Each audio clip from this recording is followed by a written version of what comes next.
Hey, what's going on, guys? Welcome back to another video. Today we're gonna be making my stuffed friend Elfie. We're gonna be making that my puppet elephant account. So he was born May 23rd, 2018, because he was just born yesterday, because I just got him. So that means he was born. So I'm going to make his name Stuff Puppet from Zoo 2018. Ow. Stuffed puppet from Zoo. And his password is gonna be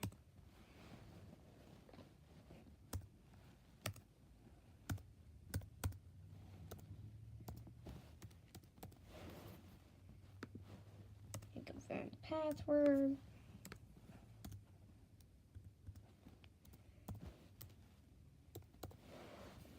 It's a boy.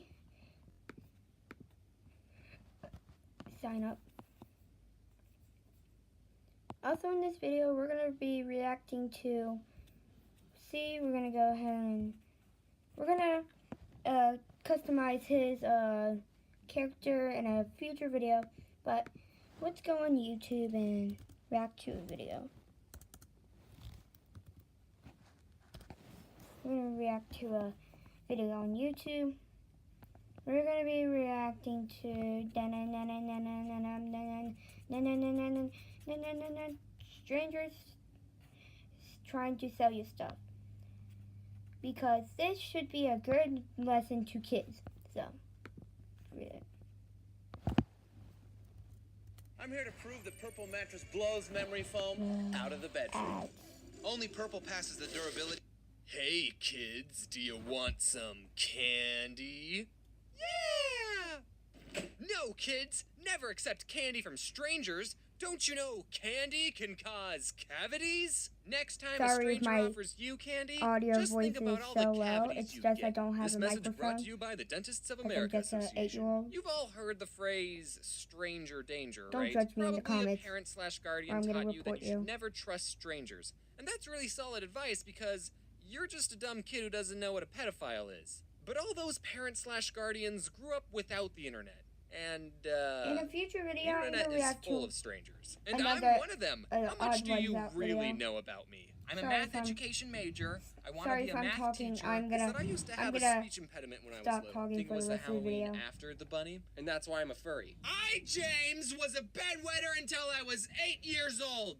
Okay, granted, you do know quite a few personal details. The internet changes how we talk to people. Meaning it's a lot easier to talk to strangers on the internet than in real life. Because on the internet, you can find strangers who have the same interests, hobbies, and fetishes as you do. But I find it so hard to talk to new people. I would never have enough confidence to be a door-to-door salesman. There are some jobs where you have to deal with annoying customers, but being a door-to-door salesman, you're the annoying one.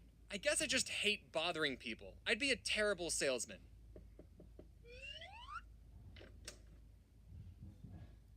What? Do you have a water filter? Yeah. But I was just thinking that I could use another one. Oh, then you probably don't need this. I'm sorry for wasting your time. One time I actually did have to be a door-to-door salesman for a Boy Scout activity. But I wasn't even selling anything. I was just telling people about a canned food drive the Scouts were doing. As a troop, it was our job to go door to door and ask people if there was any non-perishable food that they were willing to donate. Being a nervous little kid probably benefited me, because most people were super nice, and a lot of people donated stuff. And even the people who didn't donate were like, "Oh, sorry, I don't have anything on me." You don't have any canned foods?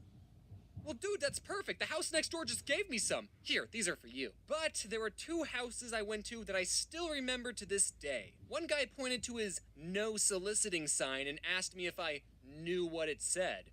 Yeah, I know what soliciting is. I'd always thought that soliciting meant I couldn't sell you something, not that I couldn't ask you for free food. And at the other house, all the guy said was, "Listen, I'm not interested."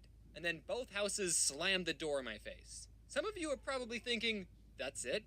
That was nothing. And yeah, looking back at the situation, I got off pretty easily. People who are a full-time door-to-door salesman probably have to deal with way worse stuff every day. But to a fragile-minded kid who was just doing what his scoutmaster told him to do, those experiences scarred me. Luckily, I'm not a salesman, so I'm usually the person on the other side of the door. I never know what to say to these people. For the longest time, I used to tell them the exact same thing. My mom's not home. But one day, that's not going to work. So for now, I just have to pretend that I'm interested, tell them I'll give them a call, and then put their pamphlet into the pile. My grandma, however, would, treat these door-to-door salesmen very differently. You see, my grandma is known as the nicest person on the planet, so she would invite these salesmen inside, offer them a glass of water, and then show them pictures of her grandkids. I'm not exaggerating. One time I was at my Gram's house just playing some video games, and this person, an adult person I'd never seen before, just started watching me play. Are you one of my cousins? And then my grandma handed him a big cup of water filled with ice and a straw. They talked for a bit. He left, and I asked, Gram, who was that? Oh, it was someone just trying to sell me a vacuum cleaner. Wow. But salesmen don't have it the hardest on the doorstep.